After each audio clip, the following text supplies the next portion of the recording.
Uno de los elementos que ha surgido son las comunidades virtuales. ¿Qué tal si me doy cuenta que mi hijo dice yo soy parte de una comunidad virtual, me gusta, es la forma mamá y papá nueva de socializar, yo tengo mis amigos, pero veo que comenzó a deprimirse, a aislarse, que no sale de su habitación, que solo quiere estar conectado o comienza con ideas peligrosas? ¿Cómo le ayudo? Bueno, muy buena pregunta esa porque hay mucha confusión al respecto. Fíjate que en el siglo XXI tenemos una verdadera epidemia de la soledad. Una epidemia enorme.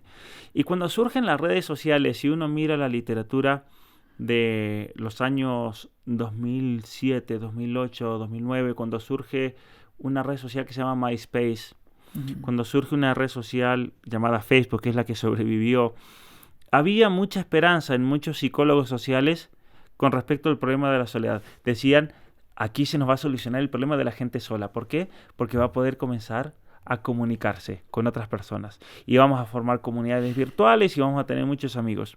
Muy bien, han pasado ya 14, 15, 16 años más o menos de todos estos estudios. ¿Y qué ha pasado? Los problemas de soledad se han profundizado. Entonces, ¿qué nos dicen los estudios?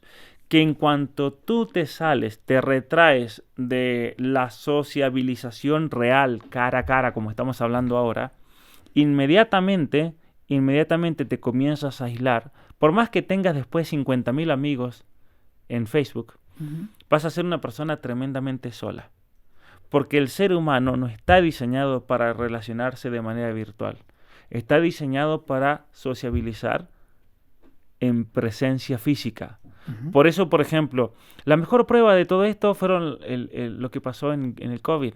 Es la mejor prueba, porque en el 2020 encerraron a todo el mundo se fue a la virtualidad y los problemas de ansiedad, los problemas de depresión, los problemas de aislamiento social explotaron por el cielo.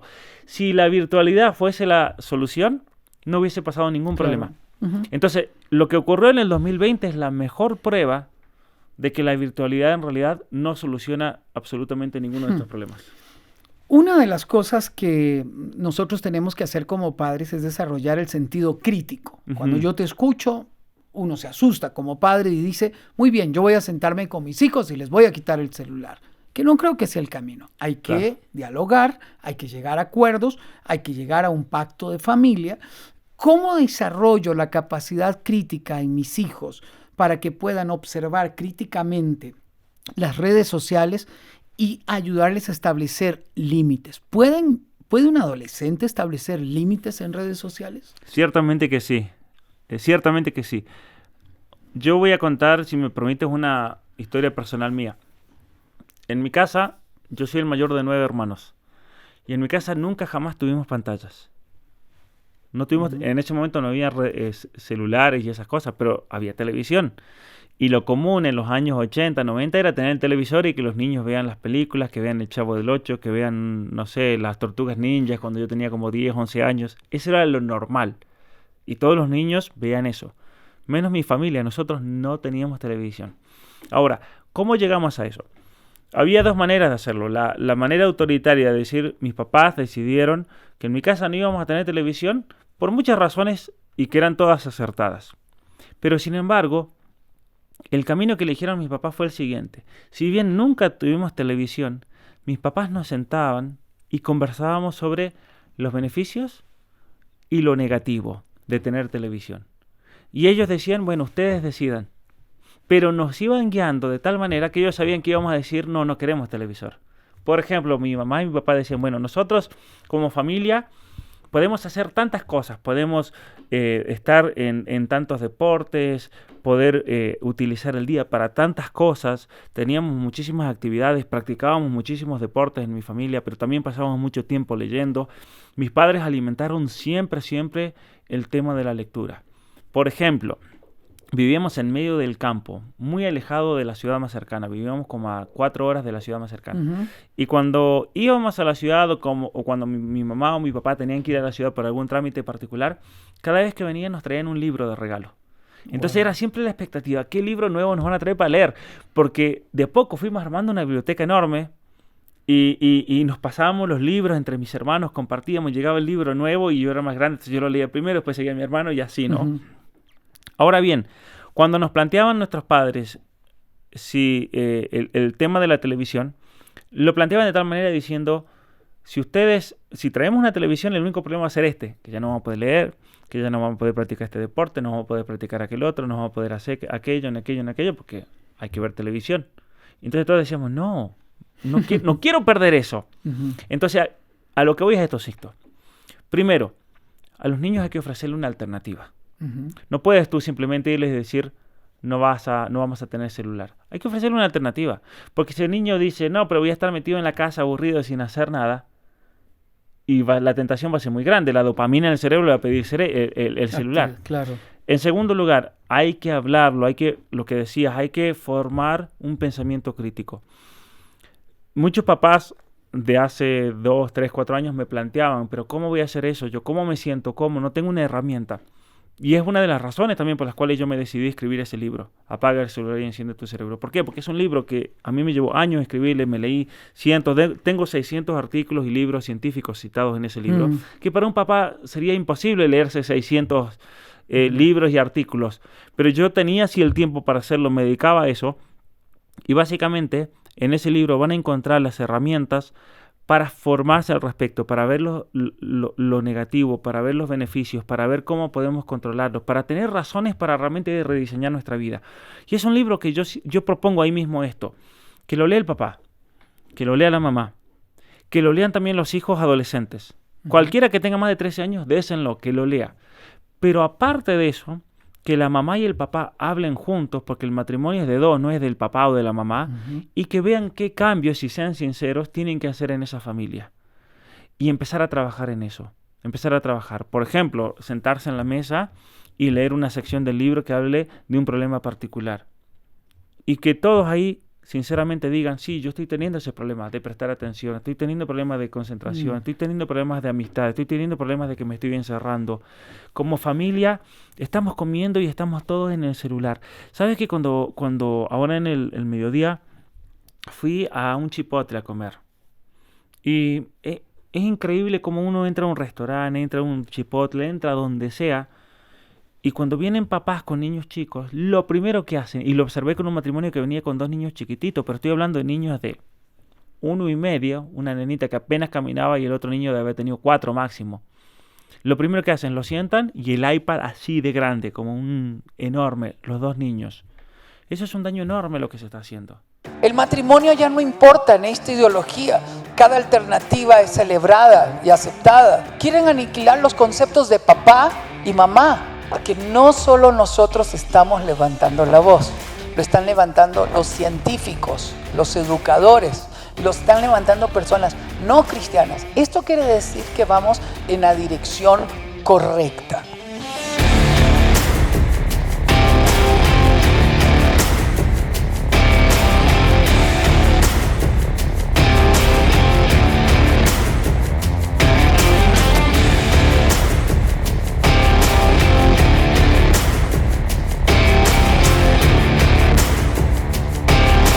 The meaning, they're not thinking.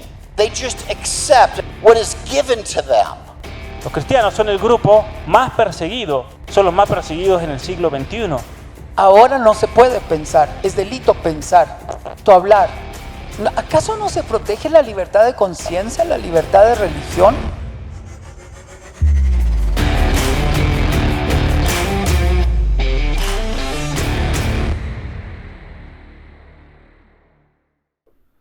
No podemos permitir eso, porque ¿sabes qué? Cuando estamos ahora en la conferencia que dimos aquí en Focus on the Family, una mamá me preguntó ¿qué video jugar que tenga beneficios? Si Roblox tiene algún beneficio. Y yo le dije, el problema no es qué beneficio tenga. Porque los beneficios que pueden tener los videojuegos, si tienen algunos, son mínimos y son totalmente inservibles para la vida real. No sirven para nada esos beneficios. Por ejemplo, tener una agilidad en los dedos, porque de hecho las compañías tecnológicas dicen que es muy bueno jugar a los videojuegos porque te da una agilidad enorme en el dedo pulgar. Y si uno se pone a pensar, ¿para qué sirve esa agilidad?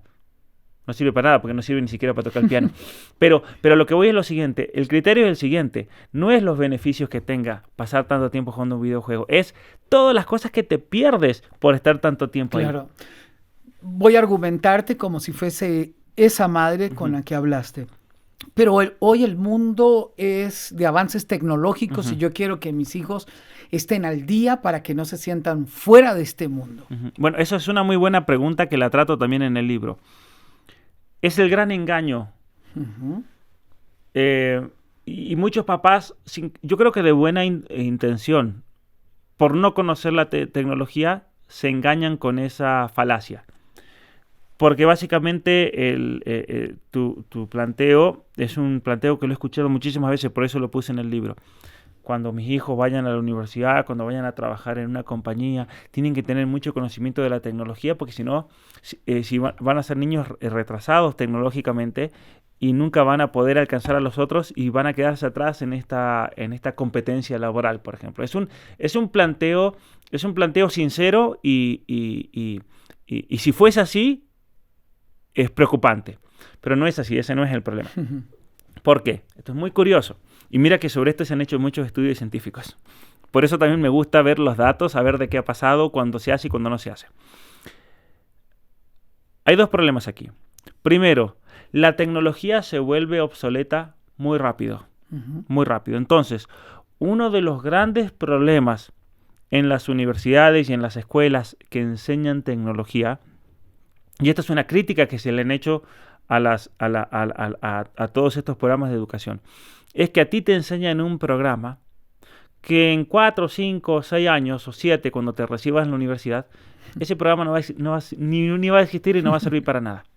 Entonces, un dato concreto. Google ha abierto su propia facultad ahora para enseñar informática.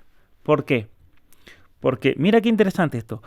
Porque Google se ha dado cuenta que vienen todos estos ingenieros de software, que vienen estos que estudiaron aquí, vienen allá y no saben nada. No saben nada. Y tú dices, ¿pero cómo que no saben nada? No, porque lo que ellos estudiaban eran programas de los años 90, de principios del 2000, que no sirven para nada. Por ejemplo, hoy en día estudiar marketing, y perdón con todos los que estudian marketing, pero estudiar marketing en la universidad es una pérdida de tiempo total. ¿Por qué? Porque usan libros totalmente obsoletos. Hace poco yo fui a una universidad en Canadá y usan libros del año 97, Sixto, para enseñar marketing. ¿Cómo vas a enseñar con años de 97 cuando hoy en día el marketing se hace en redes sociales, con inteligencia artificial, con algoritmos? ¿Cómo vas a estudiar con libros del 97 donde no existían ni los celulares? Entonces, la tecnología avanza tan rápido que Google y muchas compañías tecnológicas se han dado cuenta de que no tiene sentido contratar a alguien que sea experto en esto y en aquello, porque lo que sabe no sirve de nada. ¿Qué vamos a hacer? Lo vamos a empezar a formar nosotros, porque nosotros estamos en la vanguardia. Entonces, primero, el hecho de pretender que mi hijo sepa tecnología para no quedarse detrás, no tiene sentido ese planteo. Pero hay otro más importante. A ver.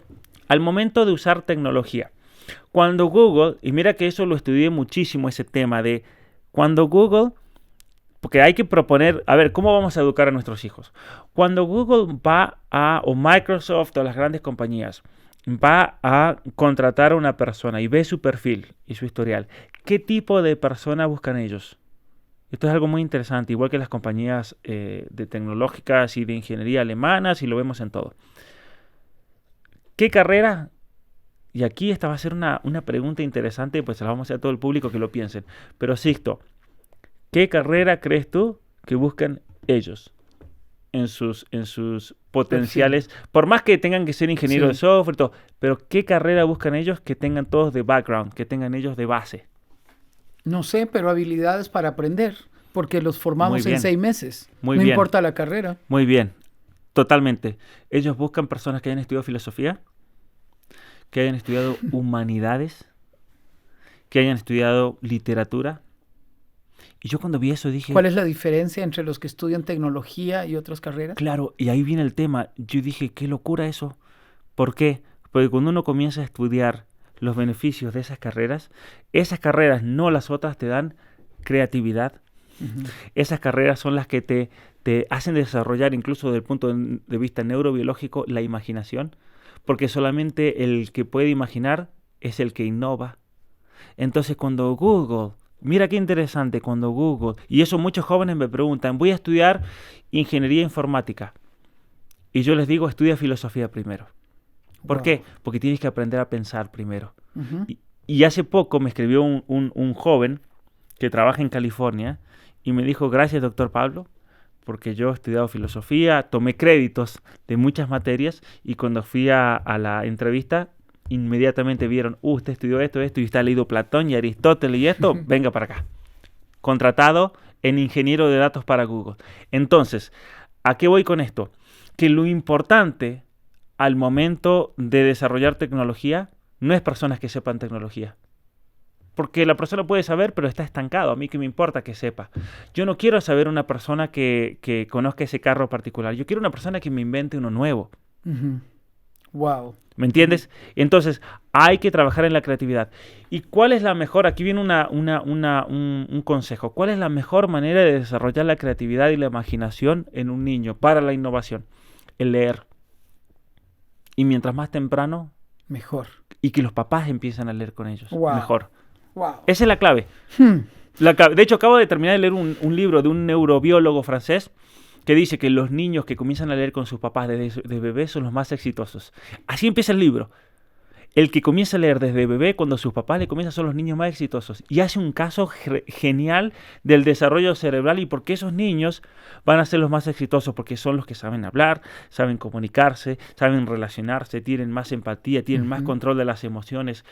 El leer libros desde bebé, desde el segundo trimestre, que te empiezan a leer libros y que luego comiences tú y que sigas leyendo a lo largo de la vida, te da un desarrollo neurobiológico que tú le puedes hacer un escaneo cerebral a una persona que lee, a una que no lee, y lo puedes observar.